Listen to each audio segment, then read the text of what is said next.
Assalamualaikum warahmatullahi wabarakatuh. Perkenalkan, nama saya Ahmad Saripudin. Saya merupakan mahasiswa farmasi di salah satu fakultas farmasi di Jakarta. Pada video pemaparan kali ini, saya akan sharing informasi terkait topik pembahasan mengenai keragenan. Nah, secara karakteristik, metabolis sekunder maupun metode-metode yang lainnya itu seperti apa? Untuk itu kita akan bahas dalam video kali ini. Pertama, bicara mengenai rumput laut.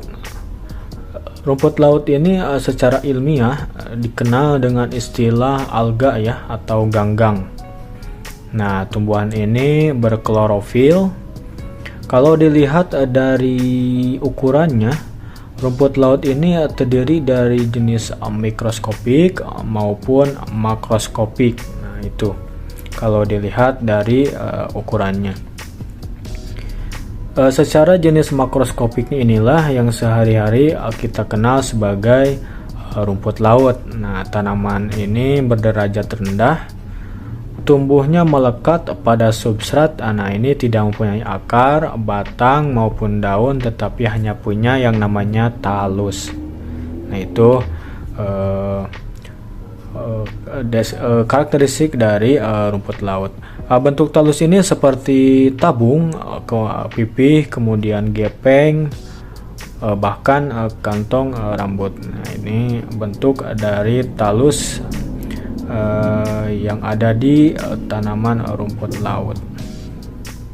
Jadi rumput laut ini bisa dikenal secara ilmiah sebagai istilahnya alga atau ganggang.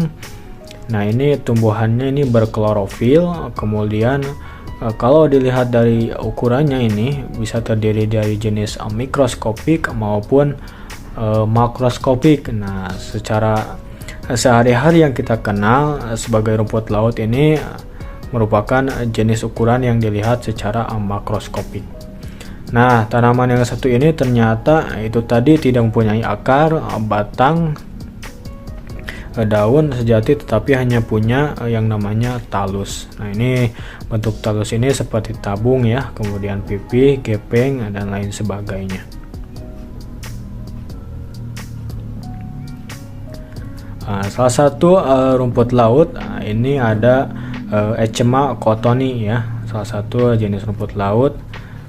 Nah, klasifikasinya rumput laut ini, kalau Echema cottoni ini merupakan salah satu jenis rumput laut yang warnanya ternyata warna pigmen merah ya. Echema cottoni ini dari genus rumput laut Rhadopiceae ya, Rhadopiceae. Nah, ini ternyata memiliki warna pigmen warna merah dan berubah nama menjadi Capapicus alvarezi. Nah, itu klasifikasi rumput laut dari Echema cottoni.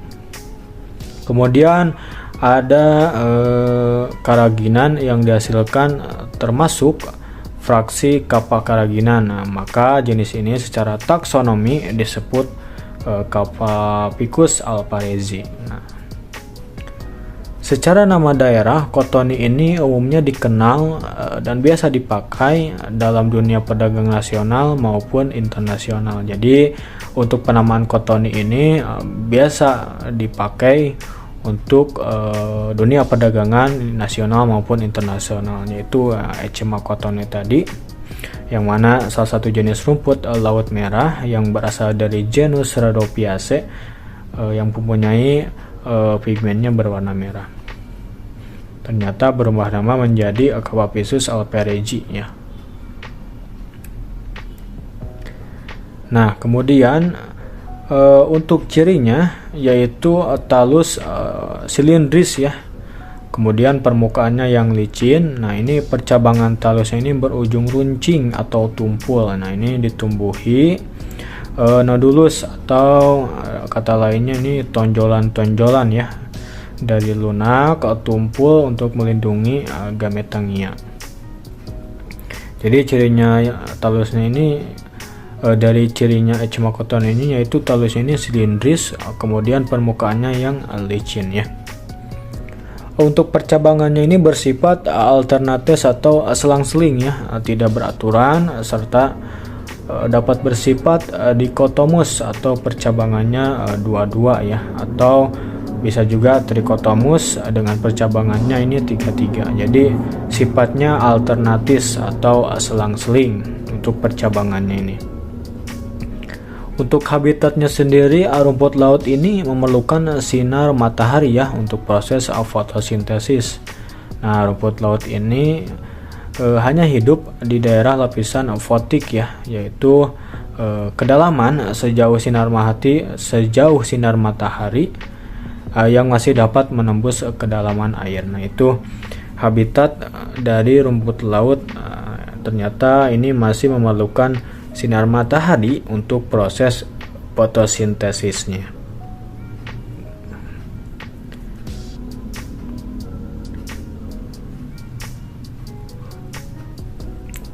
Lalu kandungan apa aja nih yang ada di rumput laut ini? Nah, ini ada beberapa kandungan kimia ya, kandungan kimia dari rumput laut ini. Ada berupa mineral esensial, ini berupa besi, kemudian aluminium, pangan, kalsium, kemudian ada fosfor, sulfur, dan lain sebagainya. Kemudian kandungan kimia lainnya dari rumput laut ini juga ada asam nukleat, kemudian asam amino, protein, mineral, dan lain sebagainya. Kandungan kimia penting lain dari rumput laut ini ada juga karbohidrat yang mana berupa polisakarida, nah seperti dari agar-agar, karagenan, dan alginat. Jadi kandungan kimia dari rumput laut ini, kandungan kimia yang terpenting lainnya berupa karbohidrat nih yang berupa polisakarida, seperti dari agar-agar, karagenan, dan alginat itu tadi. Nah, ini tabel berupa kandungan kimia dari rumput laut, berbagai jenis rumput laut ya. Kalau dilihat dari jenis rumput lautnya Echinocottoni, ini terdapat karbohidratnya ini 57,52%. Nah, ini jauh lebih tinggi dibanding jenis-jenis rumput laut lainnya. Sedangkan untuk kandungan proteinnya ini terdapat di jenis rumput Glacelaria. Nah, ini proteinnya tinggi dibanding jenis rumput yang lainnya, itu terdapat 6,59%. Sedangkan untuk kandungan lemaknya terdapat kandungan lemak yang paling tinggi yaitu pada jenis rumput laut Turbinaria. Nah, ini Turbinaria ini memiliki kandungan lemak yang sangat tinggi di antara jenis rumput yang lainnya, yaitu 9,73%. Sedangkan untuk kandungan air dari rumput laut ini, jenis rumput laut Echinocottoni ini memiliki kandungan air yang tinggi dibanding jenis rumput laut yang lainnya, yaitu sekitar 14,96%. Jadi dibanding yang lain, ternyata Echinocottoni ini mengandung kandungan air yang lebih besar. Kemudian secara kandungan yang dimiliki rumput laut ini ada ternyata memiliki kandungan abu. Nah, ini kandungan abu ini ternyata yang paling banyak ada pada jenis rumput laut Sargassum. Nah, ini Sargassum ini memiliki kandungan kadar abu yang tinggi ya dibanding jenis rumput laut yang lainnya, yaitu sekitar 34,57%. Nah, sedangkan untuk kandungan serat kasarnya yang paling tinggi terdapat pada jenis rumput laut Sargassum. Nah, ini dengan nilai 28,39%. Jadi masing-masing jenis rumput laut memiliki kandungan kimia yang berbeda-beda kadarnya.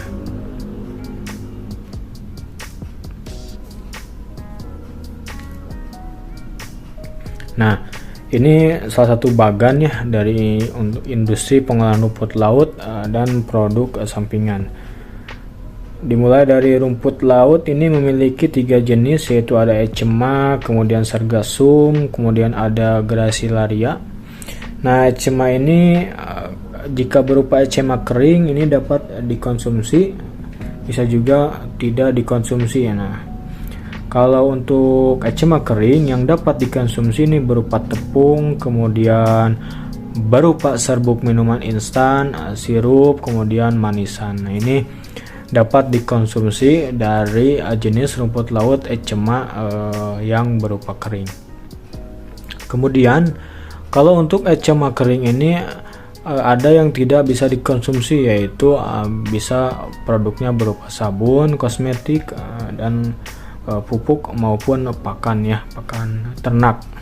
Nah, ini tidak bisa dikonsumsi dari produk olahan eczema kering ini.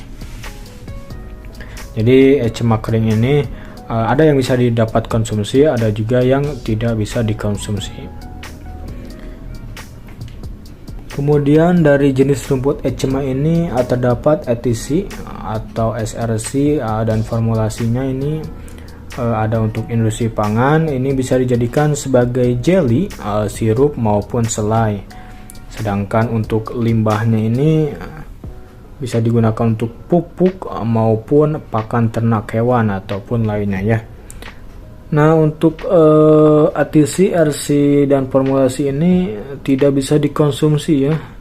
Seperti produk cat, kemudian film, keramik, sabun, lotion dan lain-lain. Nah, itu produk dari eczema yang berupa ETC yang tidak boleh dikonsumsi. Sedangkan untuk industri pangan ini bisa digunakan untuk jelly, sirup, selai dan lain-lain. Nah, ya, itu produk eczema rumput laut. Ada berupa eczema kering, ada berupa eczema ATC dan formulasi. Nah, untuk eczema kering ini bisa dikonsumsi, bisa juga tidak dikonsumsi. Produknya sudah disebutkan tadi.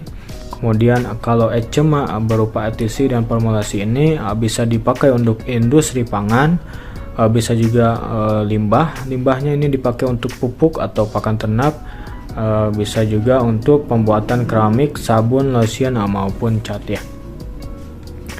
Kemudian dari jenis rumput laut sargassum. Nah, ini jenis rumput sargassum ini berupa alginat. Ini bisa digunakan untuk industri pangan berupa es krim, makanan pelangsing maupun lainnya. Nah, sedangkan dari alginat ini bisa juga dihasilkan untuk pembungkus kapsul, kemudian sampo, kemudian bahan pewarna tekstil dan lainnya. Nah, ini tidak dapat dikonsumsi. Jadi dari jenis rumput sargassum ini berupa alginat ternyata bisa digunakan untuk industri pangan seperti pembuatan es krim, kemudian makanan pelangsing maupun pembungkus kapsul, sampo dan lain sebagainya. Selain itu ada juga jenis rumput laut dari Gracilaria. Nah, ini ada yang bisa dikonsumsi, ada yang tidak, ada juga yang berupa limbahnya ini dalam bentuk kertas, briket, briket ini bisa digunakan. Kalau untuk hasil dari Gracilaria ini bisa menghasilkan tepung atau agar-agar, kemudian gula-gula. Nah, ini bisa dikonsumsi untuk kita semua. Sedangkan bisa juga dipakai untuk media kultur mikroba. Nah, ini salah satu pemanfaatan dari Gracilaria, jenis rumput Gracilaria ya.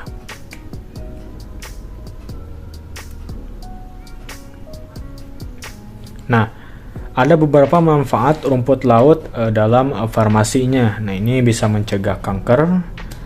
Pertama, rumput laut ini kaya akan serat. Nah, kaya akan serat, kemudian selenium, kemudian ada seng yang dapat mereduksi estrogen. Nah, jadi bisa mencegah kanker dari rumput laut ini. Kemudian level estrogen yang tinggi dapat mendorong timbulnya kanker. Jadi dari rumput laut ini bisa dipakai untuk mencegah kanker, tapi bukan mengobati kankernya ya.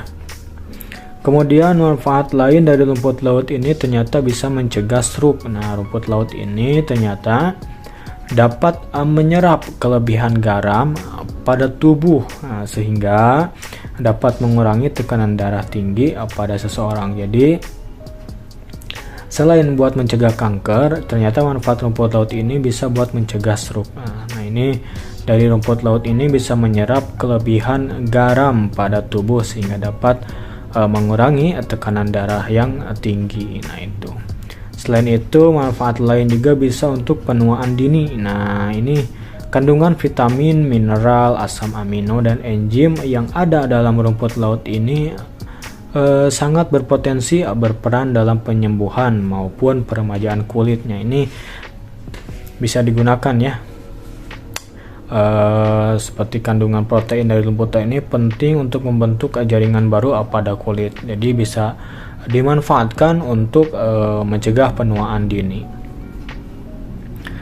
Kemudian selain itu, rumput laut ini bisa dimanfaatkan juga ternyata bisa menyebabkan penurunan kecerdasan. Nah, ini kenapa? Karena kandungan iodium pada rumput laut yang sangat tinggi ternyata dapat mengatasi defisiensi iodium pada tubuh yang berdampak pada penurunan kecerdasan. Jadi ternyata jika kelebihan mengkonsumsi rumput laut ini ternyata bisa menyebabkan penurunan kecerdasan karena di dalamnya terkandung iodium. Nah, iodium ini sangat tinggi sehingga dapat mengatasi defisiensi pada tubuh yang ternyata berdampak bisa berpotensi pada penurunan kecerdasan. Nah, itu beberapa manfaat rumput laut secara farmasi, bisa mencegah kanker, mencegah stroke, penuaan dini, bahkan bisa berpotensi penurunan kecerdasan. Selain itu tadi, ternyata manfaat rumput laut ini bisa untuk makanan diet. Nah, makanan diet ini serat yang ada pada rumput laut ini ternyata sifatnya mengenyangkan. Nah, ternyata kandungan karbohidratnya ini sukar dicerna sehingga akan menyebabkan rasa kenyang lebih lama. Jadi setelah mengkonsumsi rumput laut ini ternyata terasa sudah kenyang. Nah, ini karena bersifatnya ini mengenyangkan sehingga karbohidrat ini sukar dicerna. Nah, sehingga menyebabkan rasa kenyangnya ini lebih lama. Nah, itu bisa digunakan sebagai produk makanan untuk diet. Kemudian bisa juga digunakan untuk meningkatkan kekebalan tubuh atau daya tahan tubuh. Nah, ini manfaat dari rumput laut ini memiliki kandungan klorofil dan vitamin C. Nah, pada rumput laut, terutama pada ganggang hijau yang fungsinya ini sebagai antioksidan, sehingga dapat membantu membersihkan tubuh dari reaksi radikal bebas. Nah, ini sehingga bisa meningkatkan sistem kekebalan tubuh. Nah, ini salah satu manfaat dari rumput laut. Nah, ini untuk meningkatkan kekebalan tubuh salah satunya, karena memiliki kandungan vitamin C yang fungsinya ini sebagai antioksidan sehingga dapat membantu menangkal radikal bebas yang ada dalam tubuh ya. Selain itu, manfaat rumput laut ini juga bisa digunakan untuk mencegah gejala osteoporosis. Nah, dari rumput laut ini ternyata mengandung kalsium 10 kali lebih tinggi dibandingkan dengan susu. Nah, sehingga rumput laut ini ternyata sangat tepat dikonsumsi untuk mengurangi dan mencegah gejala osteoporosis. Jadi pemanfaatan rumput laut ini bisa juga ternyata digunakan untuk gejala osteoporosis karena di dalamnya ini terkandung kalsium yang sangat tinggi bahkan dibandingkan dengan susu sekalipun. Jadi sangat tepat jika dikonsumsi untuk mengurangi bahkan mencegah gejala osteoporosis.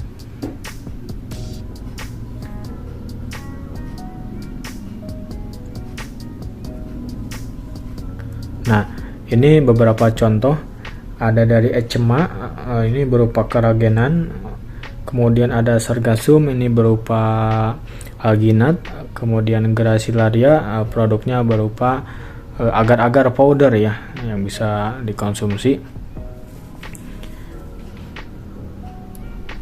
Nah, keragenan nih.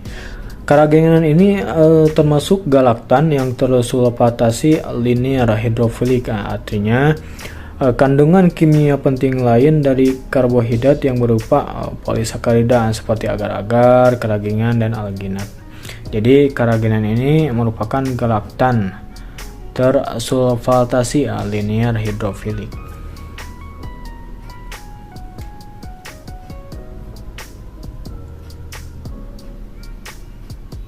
Nah, si keragenan ini kalau secara komersil ini yang paling penting adalah keragenan iota, kappa dan lambda. Nah, secara alami jenis iota dan kappa ini dibentuk secara enzimatis dari prekursor.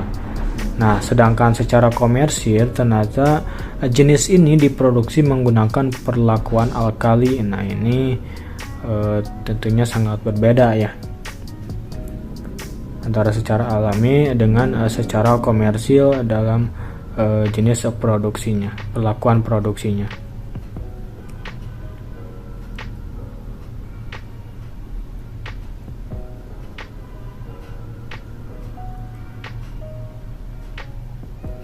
Nah, di sini ada kappa karaginan ya. Nah, karaginan ini yang paling banyak digunakan ya. Sifatnya ini pentingnya dapat membentuk gel yang kuat serta dapat berinteraksi dengan protein susu. Nah, ini kemampuannya ini membentuk gel yang bersifatnya ini terpenting dari kappa karaginan. Kemudian ada iota karaginan, yang tadi kappa karaginan, yang berikutnya ada iota karaginan. Nah, iota karaginan ini jenis karaginan yang kandungannya ini sulfat berada di antara lambda dan kappa karaginan. Nah, iota karaginan ini ternyata dapat membentuk gel dengan sifat yang elastis ya. Jadi si iota karaginan ini salah satu jenis karaginan yang kandungannya ini sulfat yang berada di antara lambda dan kappa karaginan. Kemudian ada lambda karaginan. Nah, lambda karaginan ini sesuatu jenis karaginan dengan kandungan sulfat yang tinggi, yaitu sekitar 35%. Nah, ini keraginan jenis ini ternyata tidak membentuk gel, tidak bisa membentuk gel, dan biasanya digunakan untuk memberikan sensasi krim pada dairy product. Nah, ini berbeda dengan keraginan iota dan kappa karaginan. Sedangkan kappa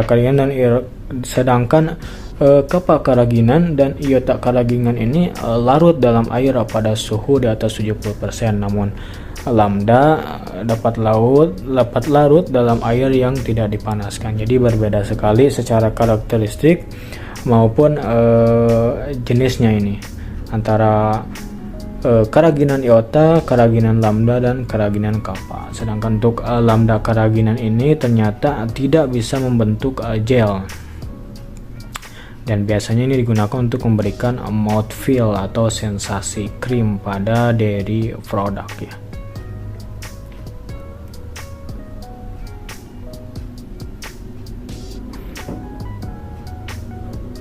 Nah, ini ada alur ya, alur diagram, alur proses dari produksi keraginan ya, dari mulai rumput laut, kemudian dilakukan pencucian, kemudian setelah pencucian dilakukan perendaman, setelah perendaman kemudian dilakukan ekstraksi, setelah ekstraksi kemudian dilakukan penyaringan ya, penyaringan kasar istilahnya dengan ampasnya atau residu. Kemudian setelah penyaringan kemudian disaring lagi dengan penyaringan halus, kemudian dikonsentrasikan.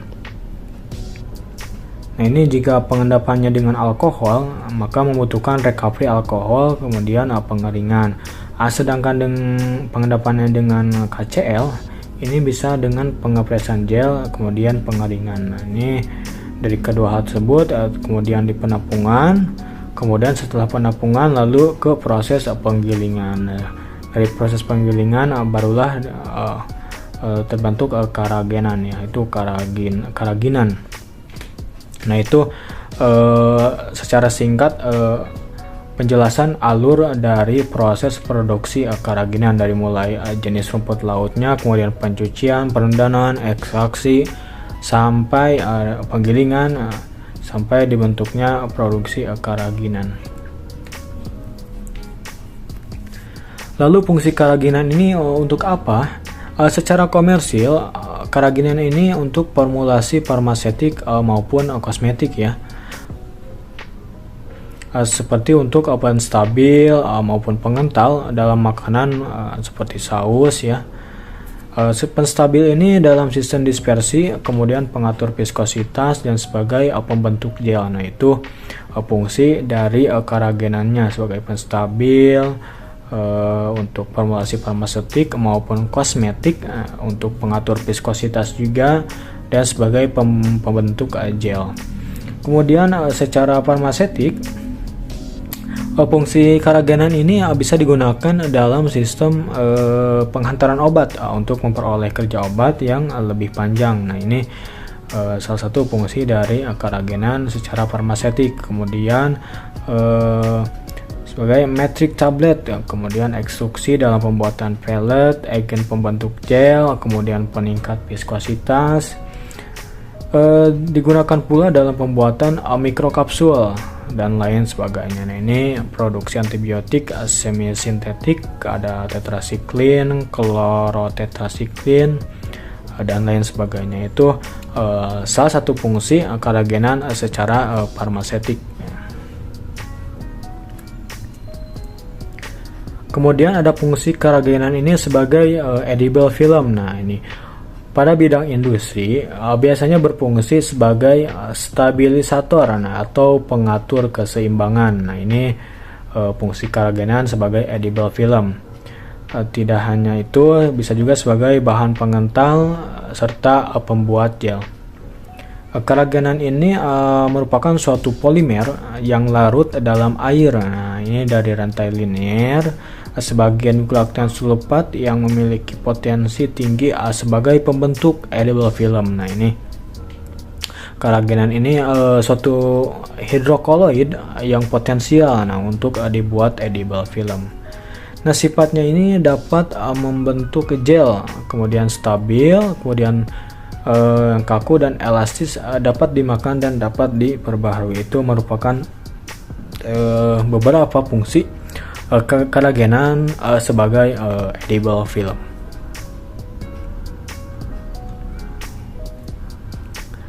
Fungsi lainnya karagenan sebagai edible film ini merupakan suatu lapisan tipis yang mana terbuat dari bahan yang dapat dimakan sebagai bahan pengemas atau pelapis produk makanan. Nah ini salah satu fungsi karagenan dari untuk edible film. Nah edible film ini sendiri fungsinya sebagai penghalang atau barrier terhadap massa ya, atau kelembaban, oksigen, cahaya, kemudian gas volatil, zat larut dan lainnya. Sebagai pembawa aditif juga, vitamin, mineral, antioksidan, dan bahan untuk memperbaiki rasa warna produk yang dikemas. Kemudian fungsi karagenan ini untuk memudahkan penanganan makanan dan berfungsi melindungi makanan dari kerusakan. Jadi sifatnya ini sebagai pelindung ya, pelindung untuk makanan agar tidak mudah rusak. Lalu ada istilah yang namanya edible coating. Nah edible coating ini apa?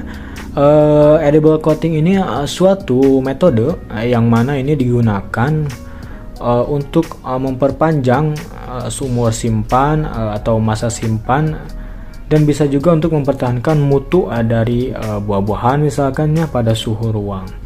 Nah edible coating ini bisa dibuat dari 3 jenis bahan yang berbeda, bisa dari hidrokoloid, dari protein dan polisakaridanya, bisa dari lipida, kemudian bisa juga dari komposit. Nah itu edible coating yang bisa dibuat dari 3 jenis bahan yang berbeda itu. edible coating ini suatu metode ya. Ternyata metode untuk memperpanjang masa berlaku simpannya. Nah, ini ternyata bisa mempertahankan suatu kualitas pada suhu ruang ya.